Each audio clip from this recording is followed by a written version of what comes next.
All right, well, maybe we can get going. People will keep filtering in as they do, but we can just kick it off. So for those who don't know me, my name is Aiden Augustine. I am the co-founder and president of Feathr.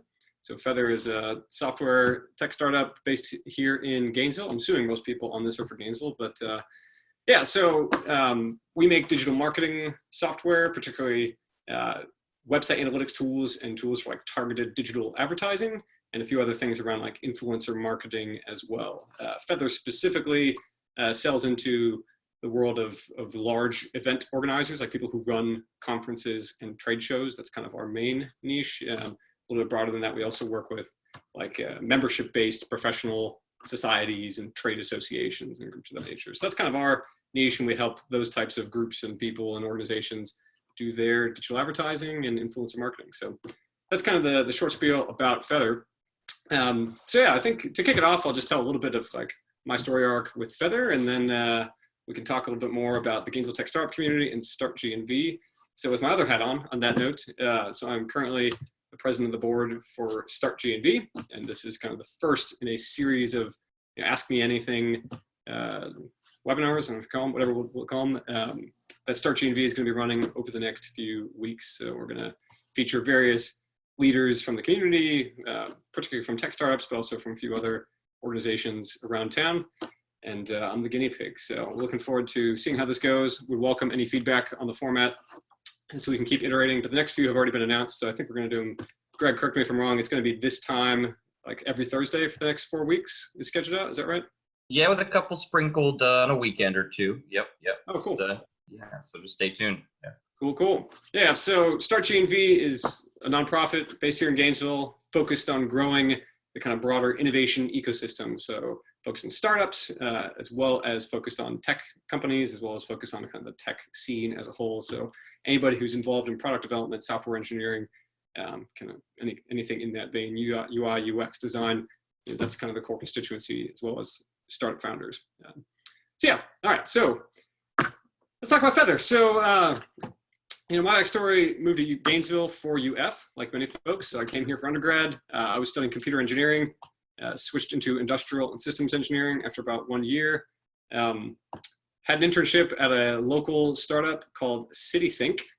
So CitySync, like many that have come before and will come after, was trying to make like one website with all the bar specials around Gainesville. That was like the mission of CitySync. Was if you were like a student or a young professional in Gainesville, you would go to citysync.com and see like what was happening around town, drink specials or live music or local events, things like that. So, at that point, again, I was kind of like engineer track mind. My parents were in the military, so I didn't really have like exposure to the concept of business or of startups until that internship. And the internship was to like help them with the web design and with the website. And then my mind was blown. So that was kind of my first exposure to this idea. It's like, oh, wow, this guy just graduated from the University of Florida with a degree in business and a 4.0, and he didn't go get a job. He chose to do his own thing. And that was like a totally new concept for me. So that was where I kind of got exposed to the startup concept. And then a year later, I had an internship out in the Silicon Valley Bay area. And, there you're just kind of swimming in startup people. So again, kind of that normalized it a little bit more for me. That was another big thing of like, you read about, Bill Gates and Steve Jobs and yada, yada, like people who start big tech companies, but they're kind of this mythology status. But first working for that one guy who just graduated from UF, and then, being out in the Bay Area where, entrepreneurs are just a dime a dozen, it just made it like a little bit more humanized. Like, oh, like these are all just, smart people trying to solve problems, and that's hard, but it's not magic.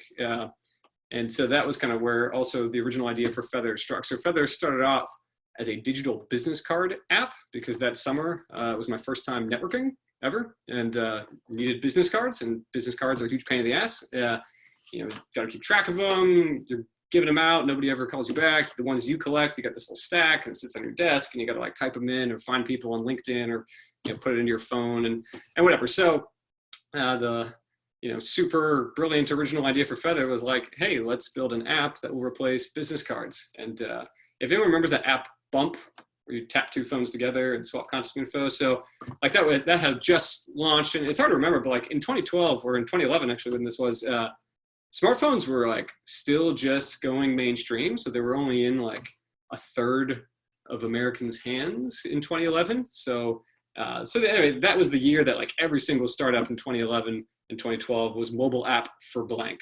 And so our idea was like, oh, we're going to be mobile app for business cards, and we're going to change the whole world's way of networking with each other. We did not succeed at that, but that was the original premise for Feathr. And that's like allegedly where the name comes from, which is birds of a feather flock together. That is not actually where the name comes from, but I can answer that later maybe. But that was kind of like the reason we attached after the fact. Yeah, so Feathr came into existence at a startup weekend, not one in Gainesville, because that was before Gainesville had startup weekends. So I was a junior in college, and there was a startup weekend taking place in Tallahassee. So a couple friends of mine and I, along with some other people from the Gainesville community, drove to participate in the startup weekend in Tallahassee. And I pitched the idea for RenCard was the original name. And then by the end of the weekend, it became CardSync. And then shortly after that, it became Feathr, but it was this idea of a digital business card app. So if you're not familiar with startup weekend, it's basically you pitch ideas on a Friday. The best ideas are formed into teams. So you might have like 50 people show up, 20 to 30 ideas are pitched, and then maybe like 5 to 10 of them congeal into teams. And then it's like a hackathon with a business pitch competition combined. So you have like 48 hours to make as much progress as possible. And then Sunday night, it's like Shark Tank, and you kind of pitch your ideas and show your progress from the weekend. And so we, in those 48 hours, she kind of worked on this idea, made a business plan, talked to a bunch of professionals, got a lot of feedback, pitched on Sunday, got torn apart. We did not win the startup weekend, not even close. We were probably in the bottom, like, 1 or 2 teams that presented, but we learned a lot of stuff, and then came back and kept working on it. And then the next semester decided to drop out of school to pursue it full time. So my college roommate and I decided we were going to take the leap and pursue Feathr kind of full speed ahead. So like halfway through college, we did 2.5 years. Then as juniors, we decided to take a semester off, and the Innovation Hub had just opened. And so we were one of the first companies to move into the Innovation Hub in January of 2020. That's when Feathr incorporated, and spent the next year basically trying to make this digital business card app thing. The whole first year was an interesting winding road in and of itself. I still have this piece of paper, which is like one of the major life lessons for me over the course of starting Feathr, where in January I made the kind of timeline. It was like, all right, end of January, launch the private beta with 500 users. End of February, launch publicly. End of March, we're going to have 10,000 users, and 1,000 of them are going to subscribe as paid upsells. And in April, we were going to raise like $500,000 in angel fund or something like that. A year later, we had not even launched a product yet. So that timeline lasted, all of about 2 weeks until it was totally out of the window. But that's startup life and software development, I'm sure all of you know. By the end of that first year, we realized that trying to get the whole world to use our dumb digital business card app wasn't going to work. But we kind of had one thread of hope or positivity, which was that in our kind of private beta testing, we were using networking events as kind of the way to get a bunch of people to use it at once. And we saw that actually during the event, as long as the event organizer had partnered with us to kind of promote it ahead of time, people would use it at the event. They just wouldn't keep using it afterwards. But because of that, and based on that, we had gotten inbound interest from a couple of larger conferences saying, hey, we really like this idea as an attendee networking tool. We want to bring it to our next conference. And so at the end of that year, we're like, all right, this mass adoption, kind of like social network type of deal, chicken and egg, we're never going to get enough people to use it for it to make sense. However, we can kind of get around the chicken and egg if we can partner with conference organizers. And so that was kind of chapter 2 of Feathr. We did a full pivot and said, we're going to start selling to conference organizers, and we're going to build them kind of custom versions of the networking app. So chapter 2 of Feathr, we kind of pivoted to making conference apps where all the attendees at the conference would download. And instead of downloading the Feathr app, it would be like download the TED app powered by Feathr, right? And so one of the first ones we did was the TEDx conference at UF. So TEDx UF powered by Feathr, and the Innovation Conference 2020 powered by Feathr, and the Scientific Society of America powered by Feathr. So we were building these kind of clones of the same app where we would just, we had one code base and we would just adjust the labels and the logos and the color scheme, and then we'd spit it out into the App Store a bunch of times over and over again. And we charged for it. So instead of going for this like B2C mass adoption approach, we had a B2B sales approach, and the conference organizer became our customer. So that was chapter 2. Modest success during chapter 2. So we raised a small amount of angel funding, 150K. Eventually those people invested a little bit more, so it ended up being like 250K when it was all said and done over about a year. We had tens of thousands of dollars in revenue, per quarter. So maybe over a year and a half had something like 200,000 cumulatively in revenue. So we had some sales and some adoption, but we didn't see the path to that kind of hockey stick, which is, when you're trying to be a venture capital backed startup, you're trying to, this phase is figure out the thing that works. And then once it works, you expect it to start growing at a much more rapid pace.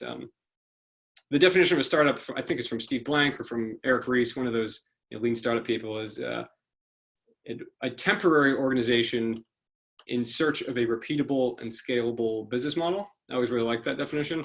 And so we felt like, all right, we have something here, but it does not feel like it's repeatable and scalable. It kind of feels like, we can crank out custom apps and there's some small market for that.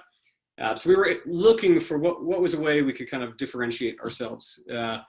And we were trying to find, okay, is there a way we can somehow generate new revenue for the conference? Because that would make us more valuable. Right now, they're viewing us like, okay, I need to buy an app. I will pay for an app. It's like, but there are a lot of other conference app vendors out there.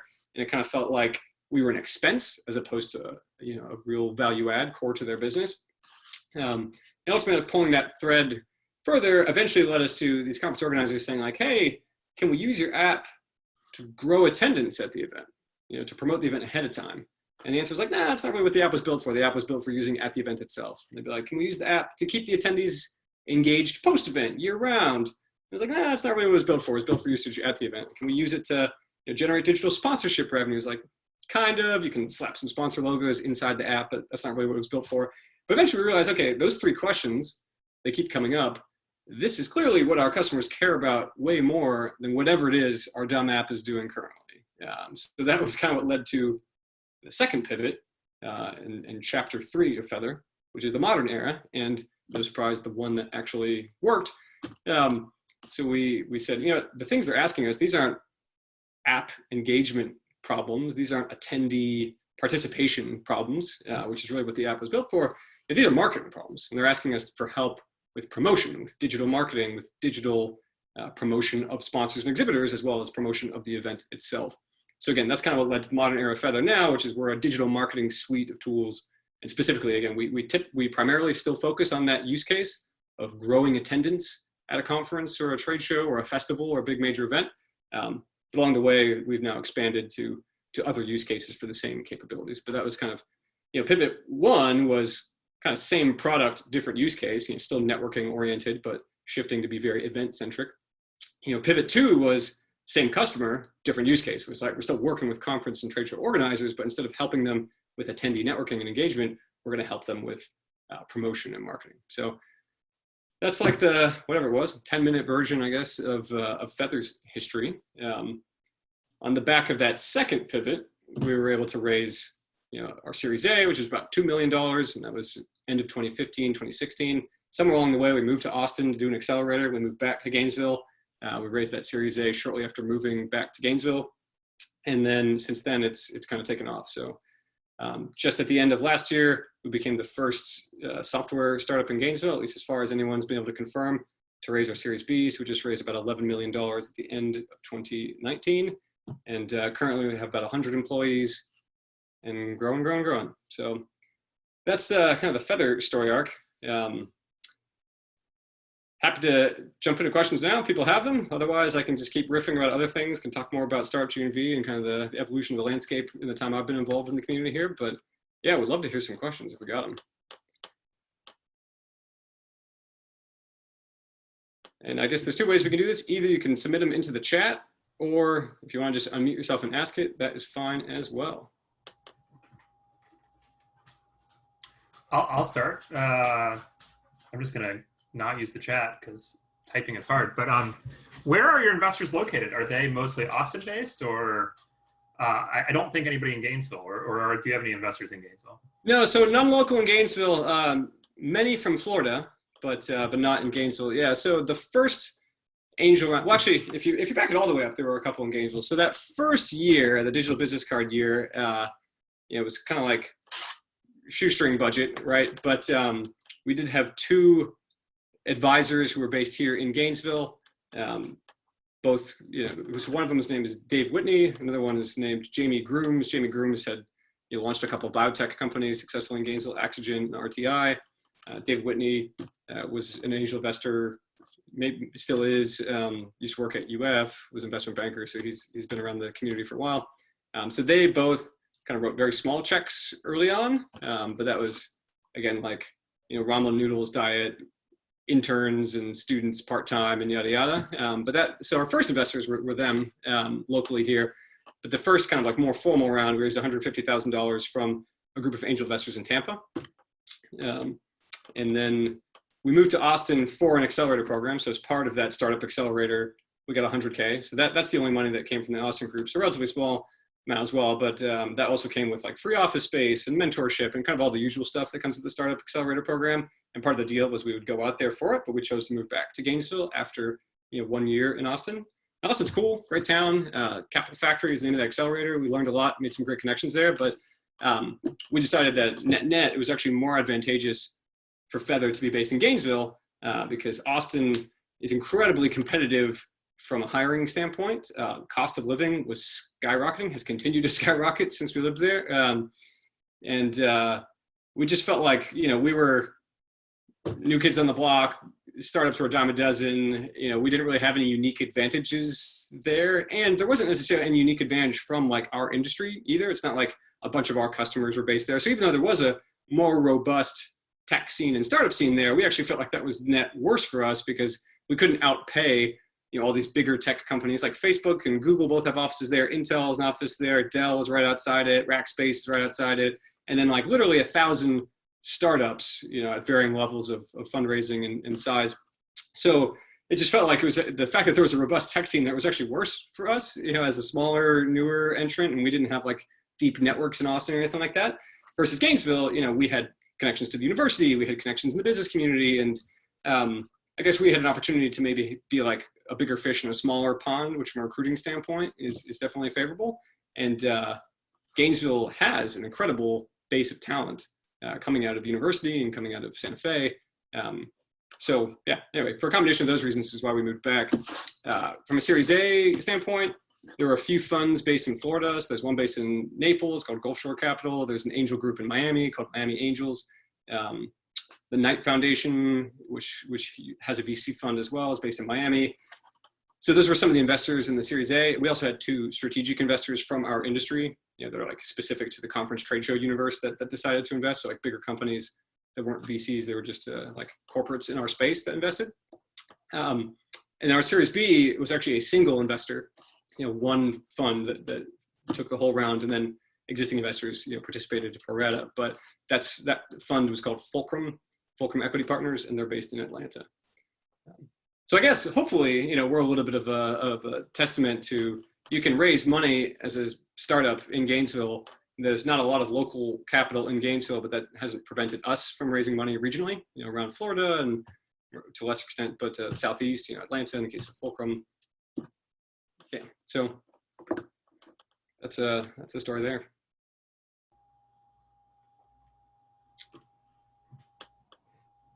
Cool. Have we had thoughts about pivoting because of conferences struggling right now? Yeah, interesting question. So that just came through in the chat. So yeah, it's certainly not an ideal time for your primary customer base to be people who run large scale events, right? Because not a lot of conferences and trade shows are taking place right now due to social distancing and the pandemic. Fortunately for Feathr, two things. So one, we already over the last couple of years increasingly diversified in the use cases of Feathr from just event promotion and attendee acquisition.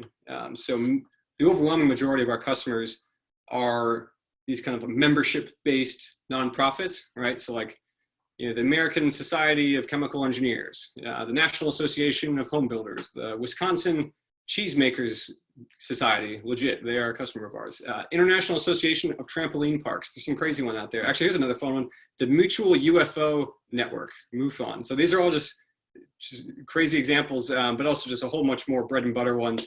You know, basically any given profession or any given industry has some type of nonprofit, like professional society or trade association that represents it.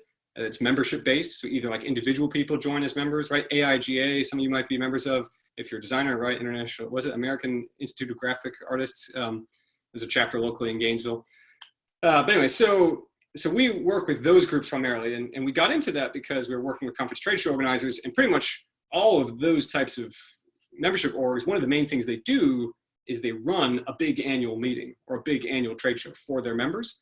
But that's not the only thing they do. They also, I mean, they have membership and they have various benefits for being members, and they're trying to grow their membership, right? So it's, you know, Feathr is just a suite of marketing tools. You can use the tools to promote anything, right? You can use email marketing to promote an event. You can use email marketing for membership, right? Same thing in our case with targeted advertising. You can use digital advertising to promote your membership, to promote your education opportunities, to promote your networking opportunities, to promote whatever. So even though the main use case historically for Feathr has been promoting the big annual meeting, over the last couple of years, increasingly our customers have been using the tools for other stuff that they have.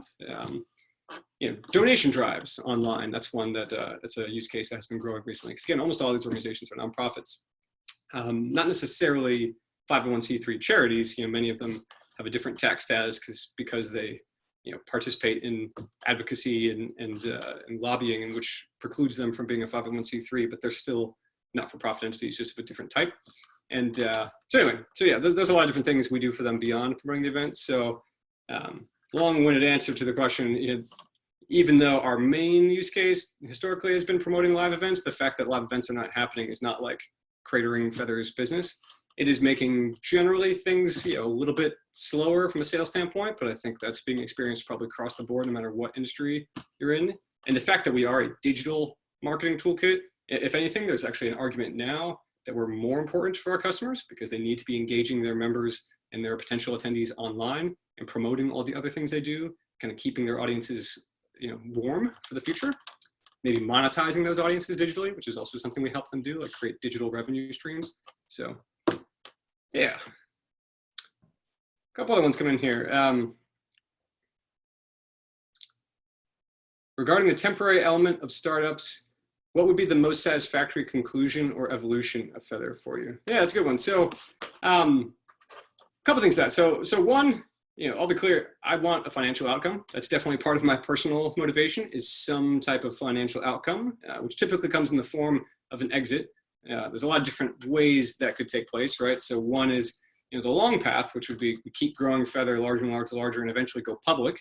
I think probably much more likely is we grow Feathr to the point that a larger company in our industry wants to scoop us up. But that's not the end of the story, even when that happens, right? So it's kind of like a myth or oversimplification that like, oh, as soon as the exit happened, it's like you're flipping the company and then like walking away from it. But the reality is any larger company that would buy Feathr would almost certainly be buying it with the intention of us to keep doing what we're doing and just do it inside of their like parent org.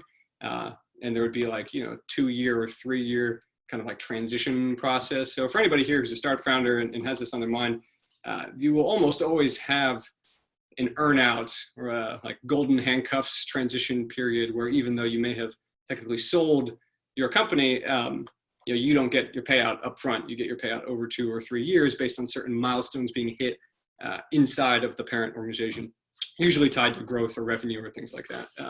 But anyway, so yeah, and financial outcome is definitely part of it, you know, no doubt. Another key part of it has been and will continue to be impact in the Gainesville tech startup ecosystem. So like it is really fulfilling to me that we get to be part of the Gainesville success story. You know, for those who saw and noticed, you know, Josh Greenberg Day was on Friday. For anybody who doesn't know Josh Greenberg, first off, recommend you check out joshgreenbergday.com. But Josh Greenberg was the co-founder and CTO of GrooveShark. GrooveShark was the first like software company in Gainesville to really hit it big. So they grew to, you know, tens of millions, or I don't know, millions of revenue. I don't know if they got tens of millions, tens of millions of users, millions of revenue, you know, 125 employees. They were like a music stream. They were basically Spotify before Spotify, a music streaming service. And And Josh Greenberg was like a huge inspiration for me and personal mentor to me. And he was on Feathr's board of directors. And, he did a lot individually for the Gainesville tech startup ecosystem, and GrooveShark as a company, like really ignited, if not like literally created the kind of modern software internet startup ecosystem of Gainesville. And so, I would love for us to be, part of the continuation of that story. Obviously, there's a lot of other exciting things happening around Gainesville too, right? SharpSpring is a very successful software company. Shut Up Health, we got IT Pro TV, which is on internet content. There's a lot of other like exciting companies that are further along than Feathr, and there's other ones like Admiral, who are kind of along a similar path to us. So yeah, so we're not the only thing happening, but that would in answer to the question of like satisfactory conclusion or evolution, continued positive ripple effects, just like GrooveShark, even though it ultimately went under, GrooveShark sparked Admiral, and GrooveShark sparked, in some way at least, SharpSpring, right? Travis, the co-founder of SharpSpring, came from GrooveShark. A lot of GrooveShark employees went to SharpSpring early on. All the co-founders of Admiral came from GrooveShark. A number of other startups around town kind of like were fueled by former GrooveSharkers. So the hope would be that there are ripple effects of Feathr. Obviously, I hope that we at some point exit, and then maybe a bunch of people after that point and go out and start their own startups. But if people leave along the way, some people already have left Feathr to go to some other earlier stage companies, and that's part of the goal in my mind is continue to be paying it forward for the tech startup ecosystem of Gainesville. But yeah, I mean, we got a long ways to go. So yeah, we got a lot of growth ahead of us over the next few years before I think there's any conclusion of this storyline within eyesight even.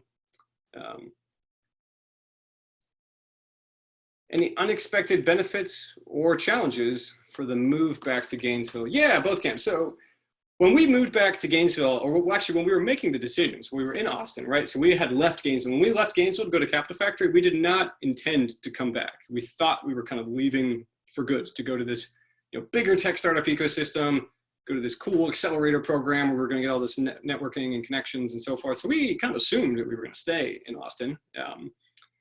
And then after 9 months in, it was like, this was great. We learned lots of stuff. There's goods and bads of Austin. It's not like this magical place where everything's just purely better. There's different goods and bads there, just like there are different goods and bads of being in a smaller ecosystem like Gainesville. So we listed them out. So we kind of had what we called the Gainesville thesis. And we wrote out our assumptions of why we thought returning to Gainesville might be net more favorable. And really, it all came back to the talent and recruiting. Like that was like numbers 1, 2, and 3 on the list. And related to that, but maybe as a somewhat separate element, was cost. In that it's a lower kind of cost basis to be based here as a company. Some of that manifests in the form of salaries. So like we can pay our employees a premium for Gainesville, which is still for the company a lower cost basis than being average in Austin, right? So we can provide employees of Feathr a high quality of life relative to Gainesville, which is a very high quality of life place to live. And that would also allow us kind of as a company to position ourselves as like one of the, good place to work, great benefits and so forth. And so that was like the Gainesville thesis was that for a net, like higher quality of talent, higher quality of life for the team and lower cost basis for the company. And basically that has proven true in spades. So we knew the one main challenge from a recruiting and talent point of being based in Gainesville was senior talent, right? So there's a constant wellspring of junior talent coming out of the University of Florida and Santa Fe College. And there's a fair amount of like, I guess, mid-career talent, or particularly like maybe young professionals still, but like 5 to 8 years experience is a fair amount of talent in that bracket in Gainesville as well.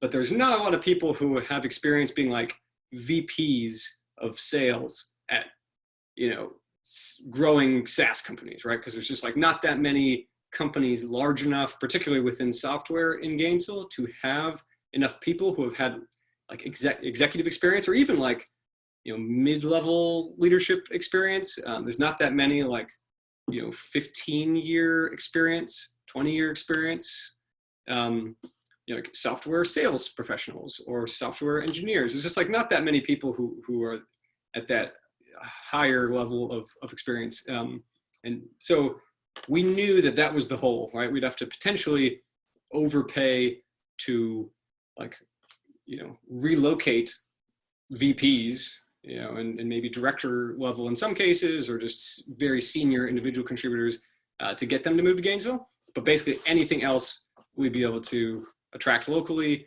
and grow and promote from within. And again, that has proven true even more than we expected, because to be honest, of the 5 senior, VP level senior executives we've imported, 4 of them didn't stick. It's a hard thing to do to import senior executives, and only one of the 5 stuck. A second one was great for 1.5 years, and then parted ways on friendly terms, and he moved back to California, and good for him. But it's just that's been a hard thing to do. But has been, again, what's been better than we expected is just amazing internal growth, internal promotion. So almost all of our leadership team is internal promotions, people who were hired as individual contributors and are now directors leading departments. And we just don't have much of a senior executive team because we just had such amazing internal talent and internal promotions. So that's been, I guess, the areas where maybe things have been better or more difficult than expected. Beyond that, to James's first question, fundraising has not been a challenge for us here. And that's not to say it's easy. It's a difficult thing to do in general. It takes a lot of time. There's a lot of competition. Supply and demand for startup fundraising is always going to be out of whack. But I think we're an example that if you're able to do the other components, you are still able to attract the capital, and we haven't had to move in order to pursue capital. We've been able to get people from outside of Gainesville to invest in us here. So that component has not been, any kind of undue challenge. Again, it's not easy, but it hasn't been more difficult than expected. I'm sure there are more things on that, but. So I'm curious. You had seniors that were, those wild 10-year, 20-year seniors. But now you say you have your leadership is mostly have moved up through the rankings. Would you say that there was a big impact that those seniors, for the short time that they were there, that those seniors provided as compared to what it is now with people who have moved up and have been with Feathr for a while?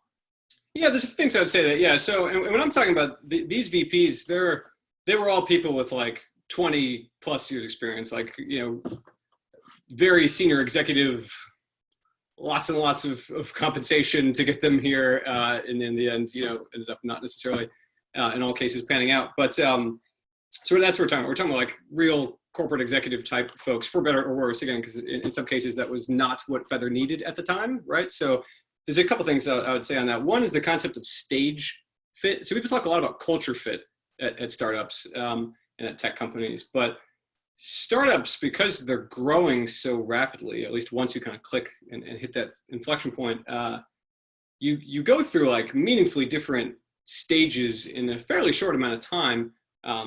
And you might need different types of leadership at different phases, right? And one common mistake, which I think is the one that we made with our first 3 VP level hires, is we hired people way too early, right? So we hired people who had been corporate executives and corporate VPs, and we were kind of oh, wow, these people have so much experience and they've been at these bigger companies, and that's where we're trying to go. But none of them had been at a 30-person company or a 40-person company, which is about the size we were with that first batch of 3 VPs we hired. So that was one thing that they were impressive people with lots of skills and lots of experience, but it wasn't the right match for the stage of the company we were at. And that's a common mistake, and it's avoidable, and we just didn't avoid it. It's looking back, it feels like an obvious mistake. Someone who's never worked at a company with fewer than 500 employees, don't hire them to be employee number 30 if you want them to be a leader of the company. Not that that never works, but there's just yeah, their experience, the executive leadership experience that they had was in a just dramatically different environment. They had run departments that were larger than our whole company, right? In all three cases of the 3 VPs we hired. So anyway, that was a big lesson from that one. That being said, and I don't know if this is what you meant, but as a company, we definitely benefited still from that experience, even though they didn't stick that first batch of 3 vice presidents. You know, they made an impact in a positive way. You know, the things they brought to the table, some of the comments and experience and perspectives they lent, some of the like initiatives they started. Certainly, Alex is my co-founder. Like, you know, as young leaders, benefit from having some more experienced leaders around. Even though, again, in the end, it wasn't the right fit stage-wise. You know, still just having examples and alternate perspectives was useful for us. So there are a lot of benefits that still came out of that first, you know, crop of VP hires. And I think because of that, you know, the next 2 that we hired, one was a great fit for a year and a half and then got engaged, you know, back in California and decided, you know, to stop flying back and forth and fully move. And the other is still here. So like the second wave, or, you know, which was 2, both were much better fits that lasted, you know, much longer. In one case, is still here. So, long way of saying, I think that we learned a lot, and there were a lot of benefits, and there was positive impact had by those people. Also, some of the people who are now directors and department heads at Feathr were not ready for that, perhaps, at the time that we hired those first VPs. Maybe they were just newly hired on the team as an individual contributor, and so just having those initial round of VPs around, maybe to help tutor some people, to help mentor some people, and then ultimately just give some of those hires more time to like bake in the oven, you know, meant that even though, again, that kind of first wave of VPs didn't stick, by the time maybe that they transitioned out, we had some internal people who were ready for a larger role in leadership promotion where they might not have been at the time. And so there was no way we could have promoted them from within at the moment that we had hired the external VPs. Instead, like, it needed just more time for life to sort itself out. So anyway, hopefully that answers the spirit of your question. Definitely a lot of learning experiences that came along with that. There's a few in the chat that I want to get back to here real quick. So one is, why do you think that there are so few tech hardware startups and so many successful software startups? I actually don't know the data on that, if what the ratio is, if we're talking about like for the world as a whole. I would guess that that would be true, and it's really easy to start a software startup. I think that's probably the answer, right? You can start a software startup if you have a computer and internet connection. There's no hard costs really, and obviously to start a hardware startup, there's physical like supplies that you need to purchase. So that's certainly probably one reason. It's just cheaper and easier and lower barriers to entry to start an internet-based or, you know, web-based or software-based startup. Probably more technical expertise required with hardware. Maybe not. Maybe that's not true. Obviously, there's technical expertise required with software development. But I would guess that now, in particular, that just the barriers continue to lower to start a web-based, software-based company. But I don't actually have the data on that, so I don't know if that's true or not, or what the ratio is. How did we go about recruiting? There's a lot of answers to that question. I don't know that we've had like one recruiting tactic or channel or anything that's just like been the thing. So I mean, we've done a lot of things. We do a lot of things now. The things we do now are very different from what we did when we were like 10 people, 20 people. You know, funny thing, this looking back at it now, it was a little bit, you know, either goofy or pretentious, depending on how you look at it. But our first 20 hires, when we put up the job posts, they were all intelligent human number blank. So like, we didn't put up job titles. We would be like intelligent human number 5, and that was like representing the 5th hire of the company. Intelligent human number 6, all the way up to like number 20. I think towards the end we started saying like intelligent human number 17 dash sales, you know, or customer success or whatever. But so that was, I don't know, again, either super pretentious or just like a silly, goofy thing we were doing at the time. We used AngelList a lot in the early days. AngelList doesn't seem to have like, I don't know, caught on that much in Florida. I don't know, maybe it's also dying as a thing, but it was a bigger deal, it felt like at the time, at least when we were starting out. AngelList is like a social network for startups. Originally, it was to help startups connect with investors, but then they added a talent component where there was basically like a jobs search, and you could find people who were looking for jobs at startups, and people who were looking for jobs at startups could find jobs, and you could look up the companies and whatever, and you could like link to like, here are the people who have funded us, and here are the incubators we were a part of, and here's like people who work here and people who are advisors, and like everyone who had a profile could like approve, like, yes, I am an advisor to this company. It would show up on your AngelList. So early on, we used AngelList for recruiting, and the benefit of that was like nobody was on AngelList looking for a job unless they wanted to work at a startup, which meant that they had some awareness of like, okay, this startup phenomenon is a thing and there's early stage companies. And so that was part of it, because again, kind of the same concept of stage fit, except for, not necessarily talking about leadership, just talking about anybody. But again, like people who have only experienced working at a larger company may find like being employee number 5 or 10 or 15 at like a garage phase startup to be quite jarring. And so one way of kind of mitigating that in our case was like, well, let's only like post our jobs in places where people are clearly looking for that experience.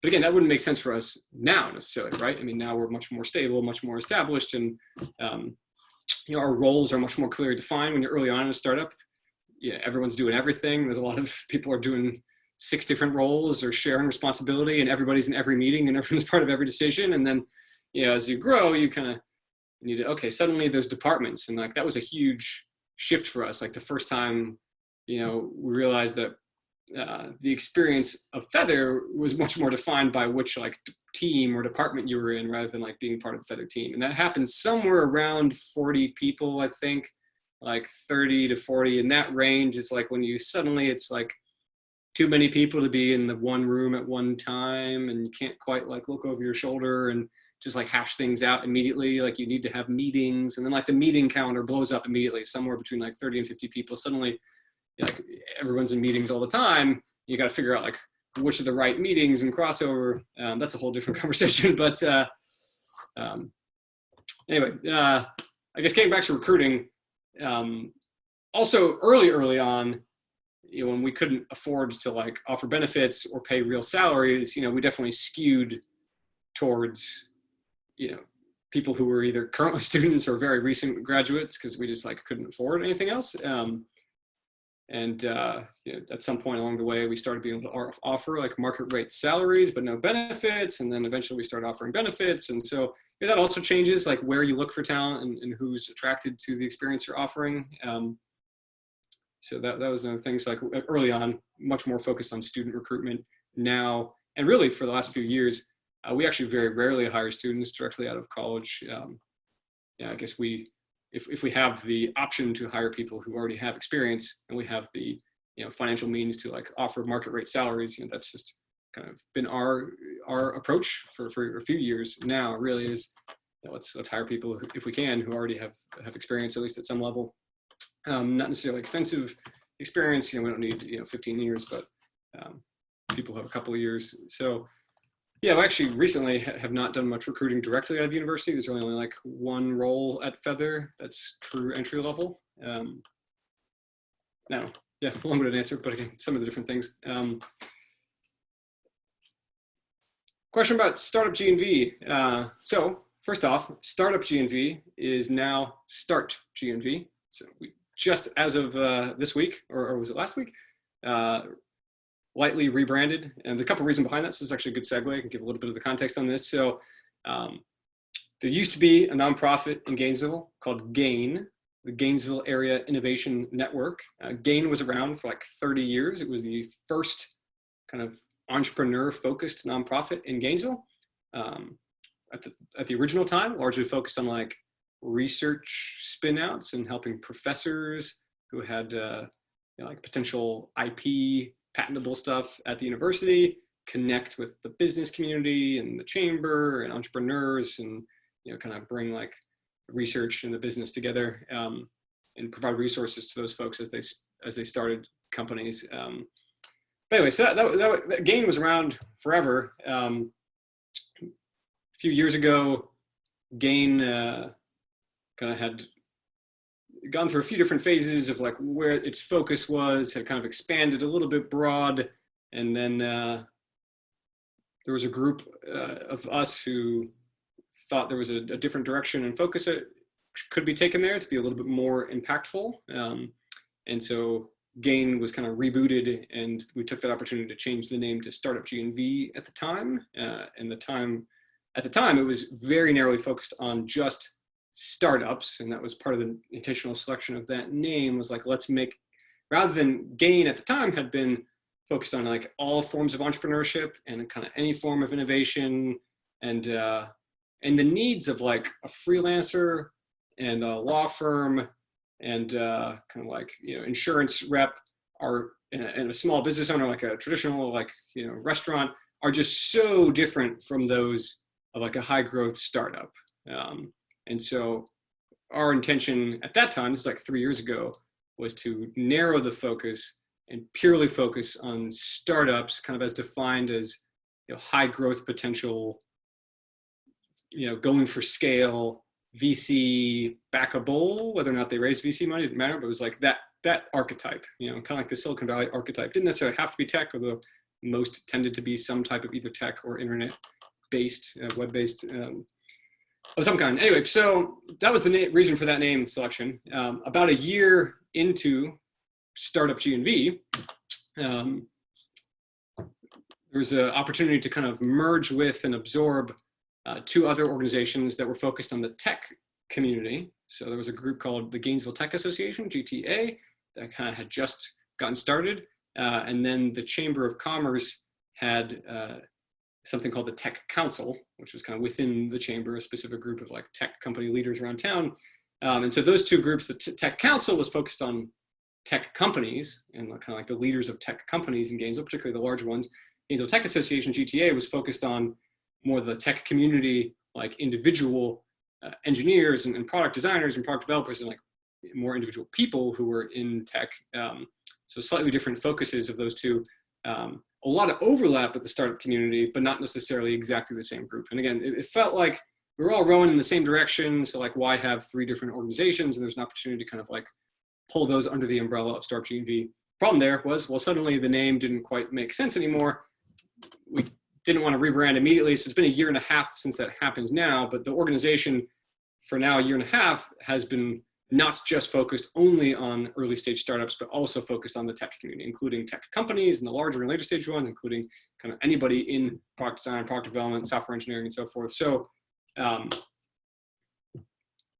way of saying, again, why we decided to update the name. Again, not do a full rebrand, but startGNV kind of captures the spirit of like start a career, start a company, you know, start something new, but not specifically startup. So that's essentially the reason why the name was changed. And so getting back to the question, like, what is the point of startGNV? So startGNV exists to help foster and grow this community, the tech startup ecosystem, right? So we have some programs and events specifically focused on startup founders. We have other programs and events specifically focused on kind of like more technical topics, primarily focused around software development and software engineering, although not exclusively. We have some that are kind of like a mix of both. So everything from hackathons, you know, startup weekends, which we do in Gainesville now, networking events, small roundtables to kind of like peer-to-peer, you know, sharing of ideas. We have a big end-of-year gala-esque thing, not quite a gala, it's not that formal, but like a big party celebrating success stories of the Gainesville tech startup ecosystem. That's called startGNV. So as an organization, you know, startGNV does a number of different things. And now, along with the rebrand, launched the new website. So if you go to startGNV.com, you can see there's kind of like the front page of the Gainesville tech startup ecosystem. So it showcases companies, it showcases jobs at those companies, it showcases, you know, news stories, and there's content and blog content about Gainesville. And there's more to come on that front. So there's like a page about the ecosystem listing different organizations and resources in the tech startup ecosystem with different events, different meetups. So that site just launched last week, super exciting. Anybody who's interested in finding either companies in the tech ecosystem or jobs at those companies, it's a good place to start. More will be filling out that site as we go. Again, it's just launched, so it's kind of in like 1.0 phase, if that, right now. But the idea with that was to first create more awareness locally of like, hey, there's a lot of great stuff happening here, right? A lot of people don't even know how many tech companies are in Gainesville. By the way, the list on that site is not conclusive. We're still working on filling it out. That was kind of just like the first pass before launching it. It's much more than that even. But people might think, oh yeah, I can think of like 10 tech companies in Gainesville. There's like 75 or 100, depending on how broadly you kind of define that, probably even more. So part of the goal with the site was like show, don't tell. Like you can tell someone like Gainesville is a great tech startup scene, but if you send them a link and it's like, wow, there's a map with a whole bunch more pins on it than I thought, and you go to the jobs and there's like way more jobs than I thought. And again, it's not like that jobs list is complete. It's just initial for launch. But as it keeps filling out, like that would be more impactful way to kind of showcase what the Gainesville tech startup ecosystem has to offer. Phase 2 would be promote that regionally, externally. So, phase 1 is just, test out the site, get feedback, make it better, raise awareness locally within Gainesville of what the great things going on here are. But phase 2 will be more of a marketing campaign, letting people throughout the state of Florida and throughout the Southeast, raise the visibility of the Gainesville tech startup ecosystem a little bit broader, and ultimately with the goal of attracting talent and companies to move to Gainesville. So anyway, that's another initiative of startGNV, and that kind of is the startGNV website, is that. Yeah, so it's, volunteer run. So there's a working board, so the board of directors, very hands-on volunteers. Many of them are on this call right now, so shout out to y'all. It's all of us, just folks that either we're startup founders, we work at tech companies, we have a couple of professors from UF, just different people around the Gainesville tech startup ecosystem. Elliot works at UF Innovate. So just all volunteers who in some way, shape, or form are working in the tech startup ecosystem, and then are passionate enough about it that, for fun, we all put in extra hours and nights and weekends to support the cause. And now, very exciting, we also have a program director, Lauren Hemingway, who's on this call as well. And Lauren has really spearheaded the development and the initiative around the startGNV kind of product, the website that it is. So like all the capabilities of that site. And that's kind of the main initiative that Lauren has been spearheading. And now she's going to be doing even more in the community. So that's exciting that now Lauren is on the team. Yeah, so that's the spiel about startGNV. Favorite coffee in Gainesville? So I live on top of Volta. So I live in the Palms, if anybody's familiar, which is Volta is in the garage that's attached to my apartment building. So it's right next to the high dive. So I would have to say Volta because that's where I go most often. I will eat the Volta quiche every single day of my life until I die and be happy. I love Volta quiche. It is the best thing ever. I'm not even a huge quiche person. Something about their quiche, it's to die for. 100% agree. Yes. Yeah, it's so good. But I'm also a big fan, certainly, of Karma Cream, which is right next to the Feathr office. The Feathr office is right on 6th Street and 2nd Ave. So it's for like half of the business of Karma Cream is probably from Feathr employees. And Mods also has all three of them have actually amazing breakfast food. So the vegan breakfast sandwich at Karma Cream is incredible. And Mods has a vegan breakfast wrap called the Tofu Cyclist's Dream. So all three of it, the quiche, the Tofu Cyclist Dream, and the vegan breakfast sandwich from Karma Cream, best ever.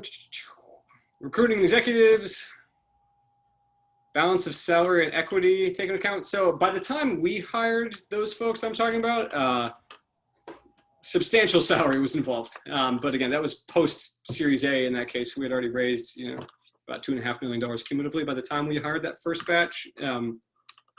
So yeah, so by the time we were hiring that type of senior executives, we had the money to do so. Again, for better or worse, it's possible that's part of what led us astray, because we kind of eyed the kind of corporate experienced folks because we thought that was the right move, and in the end, maybe it wasn't, at least at the time we did it. So earlier on, certainly, yeah, it's less salary, more equity. That just didn't happen to really be the case for that VP set. That being said, the fellow who is our chief marketing officer, he's been involved in the company since very early days. He was employee number 5. And in his case, it was a little bit more of a mix earlier on. But early on, more equity, less salary, certainly. It's kind of an interesting thing because like Feathr has gone through these different phases where we kind of had like the first 2 phases were a little bit more continuous, where we like had the early team. When we moved to Austin, it was basically a reboot. Like the company had basically failed at that point, and it was almost like a clean reset. Like when we got accepted into the Capital Factor Accelerator, it was getting like 2.5 years into Feathr's life, and basically we had failed at that point. We had like modest sales, but not enough to keep going, and we were burning cash. We didn't have that much cash, and so when we moved to Austin, we had pitched to the accelerator the new vision, and they were basically our pitch was like, we did this, we got here, we learned some stuff, we think this other thing has more potential, so we're winding down the thing we've been doing. We want you to like invest in us to give us the cash to make the new thing, or at least give us enough cash to try it, right? 100K, that was enough to like give us a year to pursue the new idea, and we had it, and that was only possible because we basically did a clean reboot, and only the co-founders moved out to Austin to start over. So we kind of had that first chapters 1 and 2 of Feathr, which were business cards and then the conference apps. In those days, it was more equity, minimal cash, because it was all pre-Series A. And then when we moved back to Gainesville, it was just Alex and I when we moved back to Gainesville. And then from there, so we've gone from 2 to 100 all in the chapter 3 phase, which is kind of like almost like a full reset from when we moved back to Gainesville in mid-2015. And in this chapter, it's been, most people have been paid market rate from the point that they started at Feathr. So yeah, we've had every possible like startup storyline happen to us. My original co-founder and I eventually split, and he's no longer involved. So we had like that. We were college dropouts and roommates, and it's like all of the like, we've made every dumb mistake possible with hiring and business models. We pivoted twice. I mean, like if you like made a bingo card of like stereotypical startup just bullshit storylines, like, and potholes, and like we've hit most of them. Anyway, funny tidbit.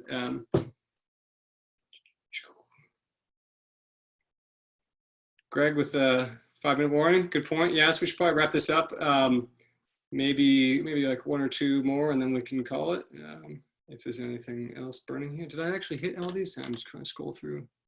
Maybe we did hit all these. Is Cody still on the call? No, Cody had a question, but that's okay. All right. I think he's still here. Yeah, Cody's here. Oh, Cody's here. Okay, cool. All right. Well, Cody can answer your question. So is there a specific focus on sustainable development in the local tech startup scene?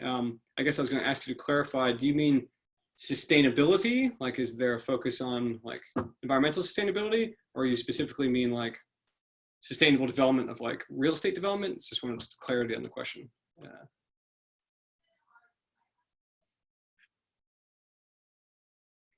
Sustainable development goes, okay, yeah. I mean, I think unfortunately the answer to that is no. I mean, I think it would be cool if there was a focus on that. That's not to say there are not companies individually focused on that. I don't know that that's like somehow Gainesville's unique concentration. I mean, it's a great set of goals. I'm a big fan of them. Can't say that Feathr is like, solving any of those necessarily, right? We're making digital marketing software.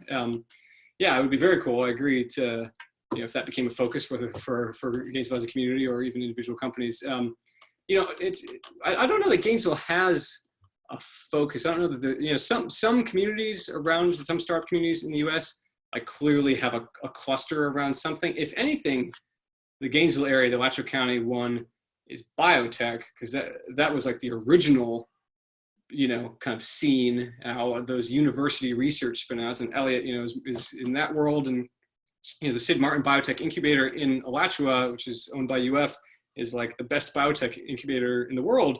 And there's been a lot of successful like biotech, medical tech, research from the university that's been spun out.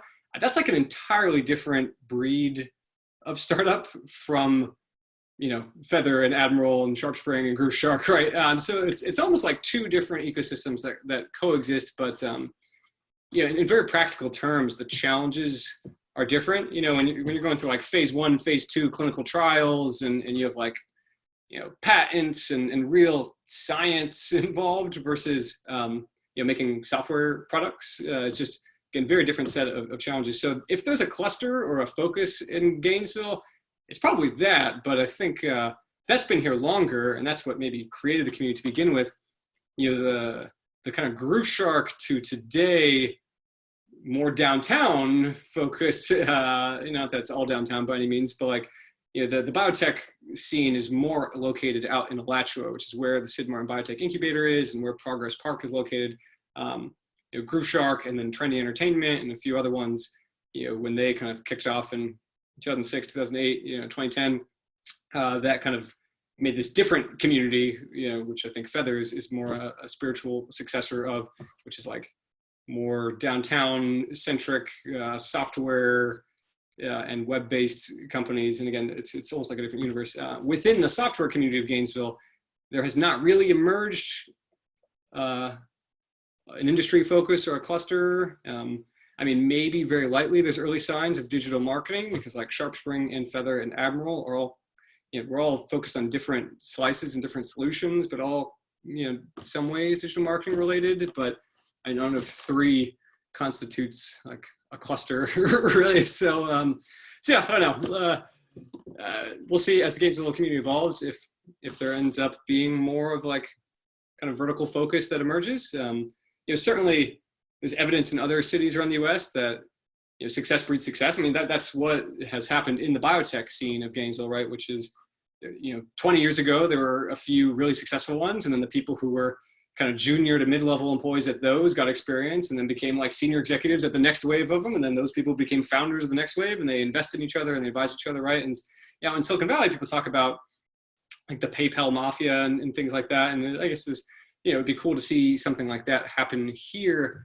Within the software community of Gainesville, there really hasn't been, like big exits yet. And so usually that's what sparks that, is like you have, one big exit. That's kind of the concept of the PayPal mafia. Was like PayPal exited, and then like a lot of the founders and early employees at PayPal who all like, were super tight, and they all had this like shared experience and shared bond and network.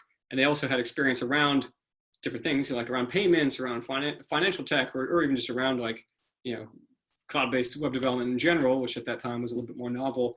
They all spun out, and then a bunch of them started additional companies, and they all like invested in each other, and they all became on each other's boards and whatever. And then that kind of led to, kind of the next wave. And so it'd be great to see some of that happen here in Gainesville. Hopefully there'll be a few big software exits over the next few years. Would love for Feathr to be one of them. We'll see how that goes. And then hopefully, the people who are a part of that stay involved in the community, either start another startup or become investors in people who kind of got experience at the one, go to another. So yeah, I think that's what we need in order for like a focus or a cluster to happen.